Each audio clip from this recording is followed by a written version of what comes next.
using Astro Pellet. Ayan.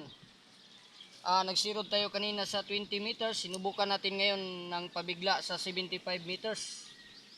Actually guys, nakuha na natin yung pinakasirod sa 75 meters. First inch dot siya nung may silencer siya. Ngayon walang silencer guys.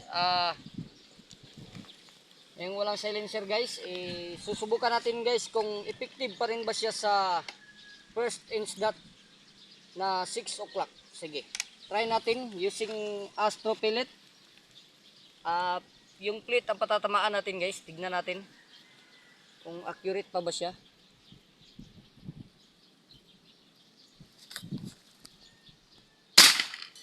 Ayun, hit. So matama guys.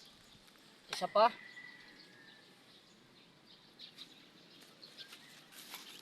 Isa pang patama guys.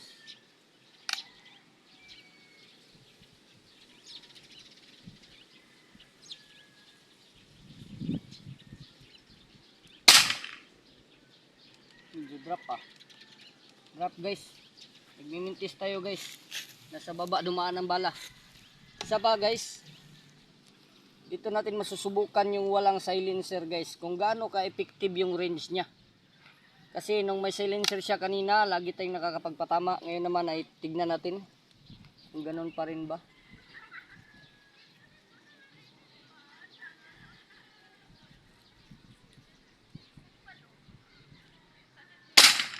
Ayun. Hit. Hit pa rin guys. Lagi na lang ganito guys. Nag-hit na lang ba tayo palagi guys? Kaumay minsan yung laging hit ng hit. Kaya lang nasasagasaan yung bala natin guys. Kasi yung Astro ginagamit natin, hindi natin malaman-laman kung tunay bang Astro yan o hindi. Ayan. Tignan nyo yung pag ano guys oh. Tignan nyo guys. I-review natin guys. Tignan nyo guys. Nayuyupi yan guys oh. Ayan, nayuyupi siya. Ayan. Sa tunay na Astro guys, nung magandang magandang Astro na hindi ganito yung laman, na parang nature, ay saktong-sakto lang siya guys, na hindi siya masasagasaan doon sa kanyang swing. Pero dito ngayon, talagang matatamaan siya sa swing. Kaya paiba-iba din yung consistency niya pagdating sa groupings. Lalo na sa mga ganitong pang long range na 75 meters range active. Ayan. Malaki na ang pinagkaiba nun guys. Pero subukan pa rin natin ulit guys. Kahit yupit na yung bala guys. Subukan pa rin natin ulit yung patama. Sige.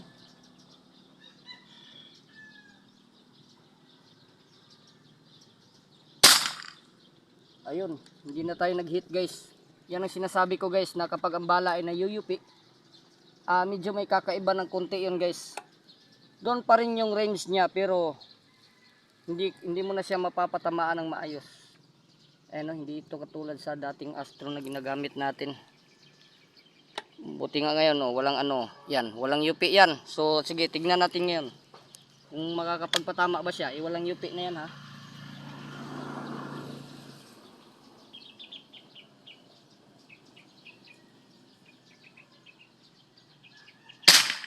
Ayun, hit.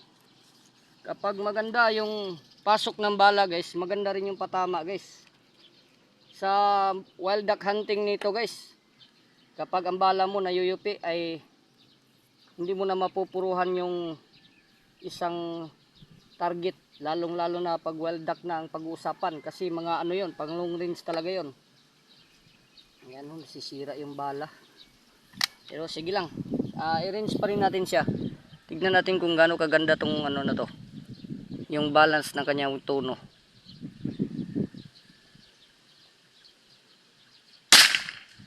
Hit. Ayun.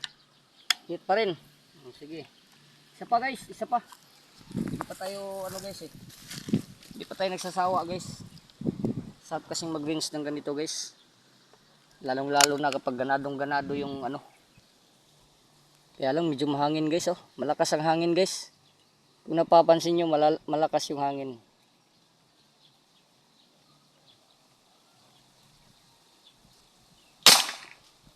Hit. Okay. So sige guys, tara guys. Tingnan natin yung mag-video, magpatama ka rin doon. Diyan. Pagdating ko doon, magbala ka at Tsaka ka mag-ano kapag nagsinyas na ako, tsaka ka magpapaputok. Okay. Tignan mo muna natin yung pinapatamaan natin guys. Sa ano? Sa layong 75 meters guys. Yan, tignan natin siya kung gaano kalaki yung plate na pinapatamaan. Ay gaano kaliit pala. Pero hindi naman to ganong kaliitan guys. Kasi mumurahin lang yung scope na gamit natin. Hindi natin kayang i-range sa mga maliliit na patama. Sa mga maliliit na target. Kasi yung ginagamit natin na scope ay ordinary lang po. Ang pagre-range kasi sa mga malalayo guys ay nakadepende rin sa scope na ginagamit. Ayan, so kung ang scope natin ay medyo mumurahin lang, wala pa tayong magagawa doon. Kung hanggang saan lang aabot ang kanyang range. Ayan. So ito yung pinapatatamaan natin guys. Ayan. Ayan yung kanyang mga tama guys. Ayan. Yan po yung mga tama niya guys. Ito lang yung plate na to guys ay parang ano lang, sinlaki lang ng palad guys. 75 meters yan guys. Then kaya ganito kalaki yung target natin dahil mumurahin lang kasi yung scope na ginagamit natin guys. Hindi niya kaya yung pangmalayuan na masyadong malayo na nire-range kasi iba na yung kanyang patama. Sige, patatamain natin yung ano yung ating kasamahan doon. Okay, sige, bira. Sige, siya yung magre-range dyan guys. Kung kakapagpatama ba siya katulad ng patama natin kanina. Taasan mo konti. Oh, isa pa, isa pa. Taasan mo konti.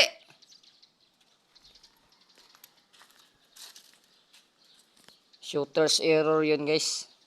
Wala kasing gato yun guys yung lalagyan natin. Ayun. Okay, hit. Hit. Okay na, okay na. So, yun guys. Isa lang yung napapatama niya guys. Ayan, isa lang. So, sige. Diyan! Sulay sa second dot. Second dot, 6 o'clock. Second dot, sige, bira. Sige guys, patatamaan natin sa second dot kasi mababa na yung hangin nun. Tignan natin. Yun! Hit! Very good, isa pa.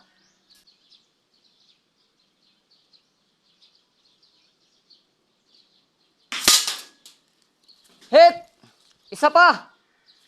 Sige pa, isa.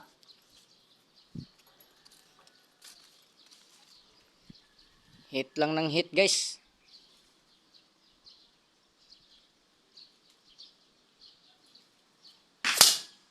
Isa pa. Hit, isa pa. Okay. Lata, lata.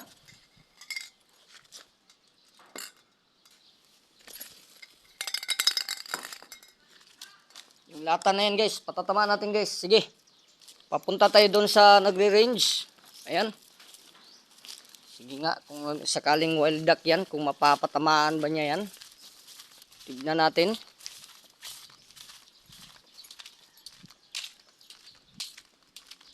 Second inch to dyan o. Dyan. Second dot to siya. Oh, sige. Lata, birahi. Itong lata, ipatindog.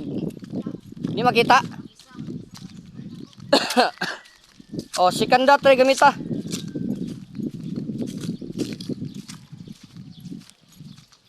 Ipatunga ang second dot sa target.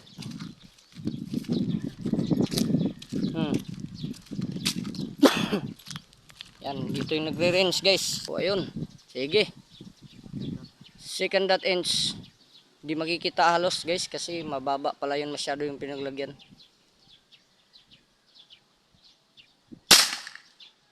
Wala. Ito naman. Ako. Tinginin natin guys. Sobrang layo. Puntahan na natin guys. Pang mag-range guys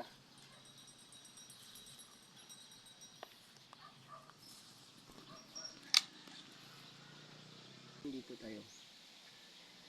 Ito banda.